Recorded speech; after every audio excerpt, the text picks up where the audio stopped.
I do love when a highly anticipated read just knocks it right out of the park.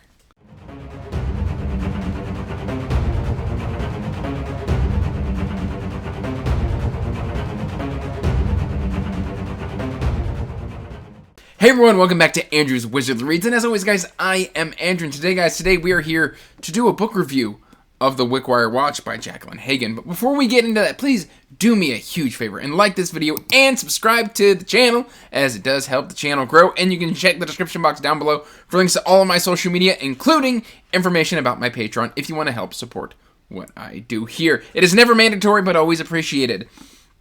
And that said, guys, there's a bit of a history around this one. It's not a long history, but if you will indulge me, I don't quite remember how the Wickwire Watch came onto my radar, but it did. And so I had it kind of in my periphery a little bit, and I'd seen the cover and I was like, oh, that's kind of interesting. I don't know if I saw a video review on like YouTube or if I was surfing Kindle Unlimited or Amazon, however it came about, but it piqued my interest. And then SPFB09 rolled around. And I was just like, oh, look, it got entered into SPFB09. And then my friend Tori from Tori Talks reached out to me and she was like, hey, I've got this idea. Let's do a sampling of other teams. Because, you know, I'm a judge on Team Bookborn and she's entered onto another team. We had this whole thing. We did a vlog. You can check it out right there. But why don't we go ahead and try this out? And I was like, you know what? We should probably do the Wickwire Watch. I think the premise is going to really hit. And frankly, like, I've peeked at the first line and it sounds amazing. And I'll read you the first line. I mean, the hook on this book is amazing. By the way, if you haven't checked out Tori's channel, please do so and subscribe and support her, as she's an amazing author and an amazing reviewer. I'll have her channel linked in the description box down below. But the first line, of course, is, had Mr. Bash known this was his last night. Oh, excuse me. I added in some words. Had Mr. Bash known this was the night he was going to die, he would have just stayed home. And that's fantastic. It's an amazing hook. And you gotta love when a book has just an amazing instant hook, because I was like, ooh, I'm intrigued. And so then I read the first chapter for that vlog, and it immediately shot like all the way up my TBR. And then a bunch of my friends started reading it before I could get to it. So now I'm playing catch up. But I know Tori has done a review on this. Alan from the Library of Alexandria has done a review on this. And yeah, so you can check those out as well. I have those linked in the description box down below if you want more information. And if you think, you know, this review isn't enough.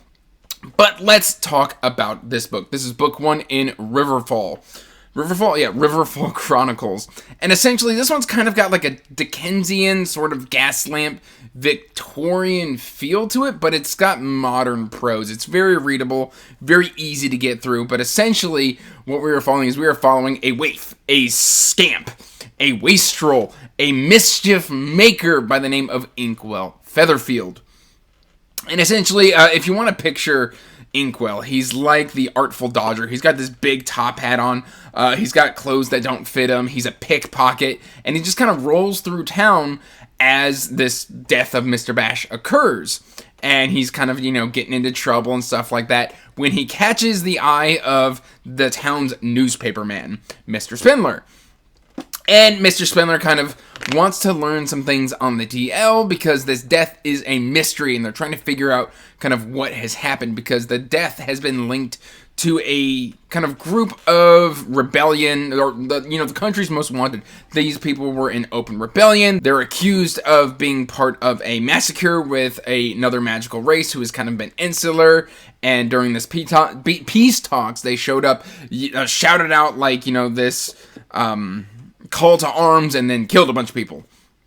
And then vanished. And so everybody is terrified. Like, they think if these people roll through town, they're gonna kidnap your kids and they're gonna attack you in the woods, and, you know, it's instant death. They're gonna cause massacres and mayhem everywhere they go. And so everybody's terrified because somehow this murdered man has been linked to this group. And so Spindler hires Inkwell to kind of go in and do some snooping for him, since he's kind of got sticky fingers and he knows how to pick locks and everything like that. And then the elevator pitch, as I've been heard for this book, is that basically in doing all of this, Inkwell kind of all of a sudden attracts the interest of some vengeful spirits called specters. And then the only people who can help him are the people that everybody is terrified of.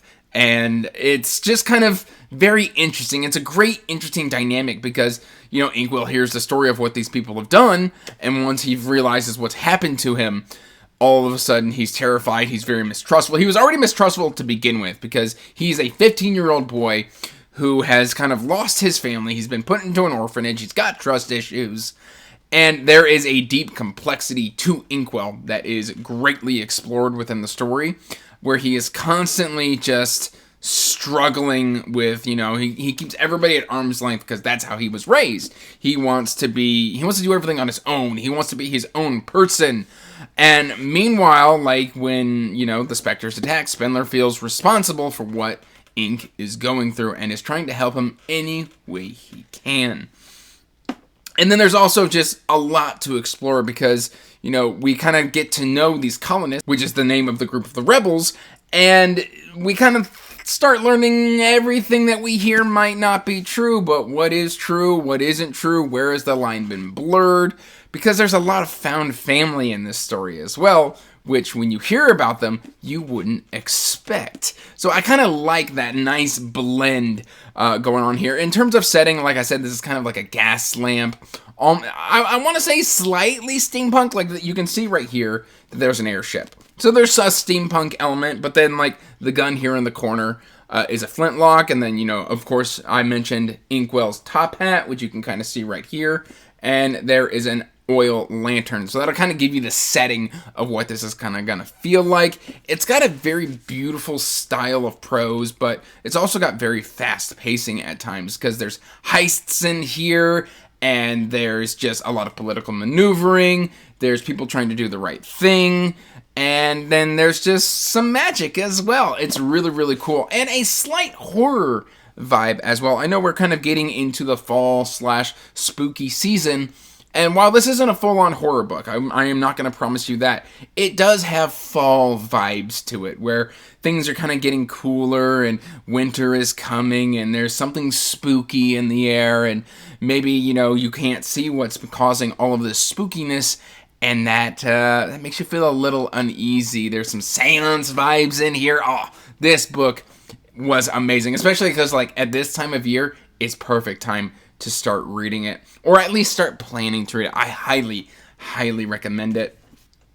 As always, I'm going to give you my pitches for this. In terms of characterization, I thought the characterization was amazing. Spindler's a little bit on the weaker side, but Inkwell, when we get to know Inkwell, oh my goodness, he's amazing.